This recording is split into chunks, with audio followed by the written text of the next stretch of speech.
Let's continue our discussion of threats to internal validity. We talked about a number of them in the last video. Keep thinking about those, keep playing with them, because you're going to see them in a variety of different situations. And you want to do everything you can, if you're an experimenter, to exclude those. And if you're not the experimenter, you want to be thinking about what else might explain what's going on here.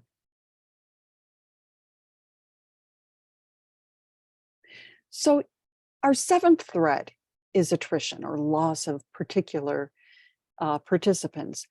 And loss of participants in such a way that we can't conclude that it was just, even. So, for example, in this particular figure, we're only losing the extreme scores, which leaves us with the same scores except for those, right? And we see a different mean, and it suggests that there is an effect of our treatment, when in fact it's really just the loss of these two scores. In this case, it's not as pressing an issue because the two lost scores are right by the mean. And so, it's not really having an impact. And in fact, we can conclude that our treatment did not have an impact. So let's think about how we respond to attrition threats. One would be to just get rid of these two participants at both time 1 and time 2, particularly when they're extreme participants. On the other hand, when they're right in the middle of our pack, it probably doesn't make as much of a difference. We don't need to be as concerned about that. Testing threats occur just as a result of testing, that what happens at time 1 impacts time 2. So for example, taking the verbal GRE may in and of itself increase scores at time 2 at the post-test. I've posted a video in D2L describing this brain games experiment where it looks like listening to classical music causes a significant improvement in mental scoring, when probably it's that the participants did the same task at time 1 and time 2. Okay. Now, sometimes it may be that what happened is that that having taken the task the first time decreased your motivation or increased your fatigue at the second time, and that was the cause of the loss or of a change in performance. So remember back to our DAT, the creativity test.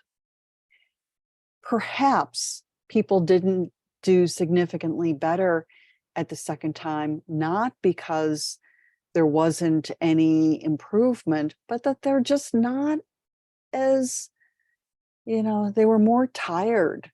They're less interested at time 2. So testing threats can be prevented in a number of ways.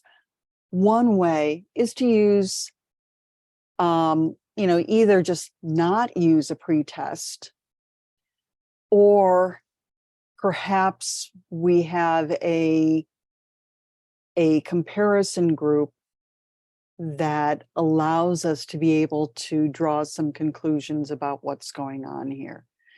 And if our comparison group here does not have is not experiencing the treatment, it looks like part of the change here might be due to our intervention, and the other part might just be due to testing. Instrumentation threats occur when we're measuring someone across time, and perhaps there is some the measuring instrument changes across time. Maybe, for example, our pre-test and our post-test measure are not really equivalent. And so we might, talk about that. Or perhaps there's some error in the experimenter across time. And so they start rating people differently. And so we want to make sure that that's not going on. So what can we do? One of the things we want to do is make sure that our pre-test and post-test really are equivalent. If we're making observations, we need to make sure that we are observing in the same way at the end of the experiment as at the beginning of the experiment. And, so finding some way of being able to handle that bias. Now, testing threats refer to what's happening at the level of the individual, that the participant is different between time 1 and time 2. And, maybe they're less motivated, more fatigued, better practiced, have learned something different. Instrumentation threats refer more to the measure or to what the experimenter is doing. So these things can be combined in any of a number of different ways. And, it may be that there's both selection and history that's making a difference, or selection and attrition. For example, in the Lovaas study. So we want to be just aware of those sorts of things. 3 more threats. So let's imagine that we are really interested in studying the effects of removing sugar from children, and maybe we have even some bias about that. And go back to what Morton said, Merton said at the beginning of the semester, that we want to be disinterested and unbiased as we're approaching things. But let's say we aren't. Let's say that we have some sort of bias in terms of how we see things, and we observe things differently at time 1 and time 2. Perhaps we rate more things as rambunctious at the beginning than at the end. And that would be one thing that's going on. Now, ways to minimize this bias is to randomly assign participants, to blind the researcher as to which group different people are in, have multiple observers watching the same behavior, to train and retrain the observers, to standardize our procedures, to use double blinding, and just to be diligent. Now, that was from the experimenter point of view. The next 2 are from the participant point of view. So One of the very famous examples is the Hawthorne effect, where researchers made a number of different changes in a factory, turning lights on, turning them off. And the workers became aware that they were being observed and changed their behavior. And their productivity increased. So one of the things we want to do here is to make sure that our participants don't know what is going on. And, we want to do some things to remove those demand participants or characteristics. Our final example is the placebo effect. So remember, with the placebo effect, the doctor gives the patient a pill with an expectation of benefits, and that expectation produces some changes and maybe reduces pain. And this happens in a variety of different situations. So, for example, here in a series of comparisons between various antidepressants and placebos, the improvement of the drug over the placebo is often relatively small. So even with Paxil, we're talking 32% more improvement. That's good, but not as large as what we would think.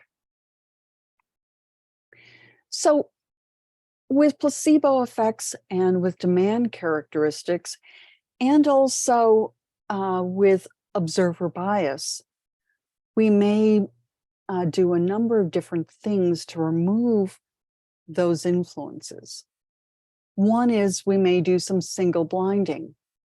So, for example, the patients don't recognize which treatment they're experiencing, but the doctor or the experimenter does realize this. Now, that removes some of the demand characteristics and placebo effects. It does not remove the observer bias. On the other hand, with double-blind studies, both the patient and the doctor would be blinded, would not recognize which group the participants are in. And that has a variety of different positive impacts, that it allows us to remove all three effects: the observer effect, demand characteristics, and placebo effects.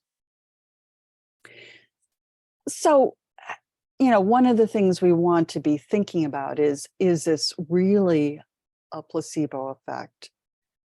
And, if we are comparing true therapy with placebo therapy, we may see this drop, which becomes clearer when we're comparing it to no therapy, right? With no therapy, there may be some regression to the mean or some other explanation for why there's this shift here. But it looks like the placebo does have an effect, and the true therapy, the cognitive therapy or the antidepressant, for example, has an even greater effect. Now, as you're reading articles, one of the things you want to be thinking about is what threats are being excluded in the course of the experiment. And as you're writing them, you want to make sure that the reader recognizes the various things that you have done that will remove each of these different kinds of of address or each of these different kinds of concerns. Otherwise, when you send your article off to be reviewed, the reviewer is likely to say, the author did not address these particular threats to internal validity. And I'm going to stop here for today and say goodbye. We'll continue our videos of this chapter in the next. Take care. Bye-bye.